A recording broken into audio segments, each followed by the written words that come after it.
ವಿದ್ಯಾರ್ಥಿಗಳನ್ನು ಸ್ವಾಗತಿಸಿಕೊಳ್ಳೋಣ. ಹಳೆ ವಿದ್ಯಾರ್ಥಿ ಸಂಘದ ಅಧ್ಯಕ್ಷರಾದ ದೇವಿ ಪ್ರಸಾದ್ ರೈ ಅವರ ಕೈಗೆ ಹಸ್ತಾಂತರಗೊಳ್ಳಲಿಕ್ಕಿದೆ. ಬಹಳಷ್ಟು ಕ್ರೀಡೆಗೆ ಪ್ರೋತ್ಸಾಹ ನೀಡುತ್ತಾ ಗಡುಗೋಡು ಶಿಕ್ಷಣ ಸಂಸ್ಥೆಗೆ ಬೆನ್ನೆಲುಬಾಗಿ ನಿಂತಹ ಹಳೆ ವಿದ್ಯಾರ್ಥಿ ಸಂಘದ ಅಧ್ಯಕ್ಷರು ಹಾಗೂ ಸದಸ್ಯರು ಅವರನ್ನು ಖಂಡಿತವಾಗಿ ಮರೆಯುವಂತಿಲ್ಲ. ಅವರ ಕೈಗೆ ಜ್ಯೋತಿ ಹಸ್ತಾಂತರವಾಗಿದೆ. ಇನ್ನೇನು ಕೆಲವೇ ಕ್ಷಣಗಳಲ್ಲಿ ಹೊತ್ತಿಸಿ ಉಳಿಲಿಕ್ಕಿದೆ. ತಮ್ಮೆಲ್ಲರ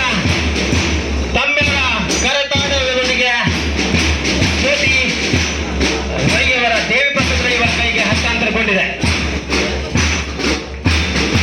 ದೇವಿ ಪ್ರಸಾದ್ ರೈ ಅವರ ಮೂಲಕವೇ ಹೊತ್ತಿ ಉರಿಲಿಕ್ಕಿದೆ. ಕ್ರೀಡಾ ಕುಂಡದಲ್ಲಿ ಜ್ಯೋತಿ ಅಲ್ಲಿ ಆಗಮಿಸಿಕೊಳ್ತಾ ಇದೆ.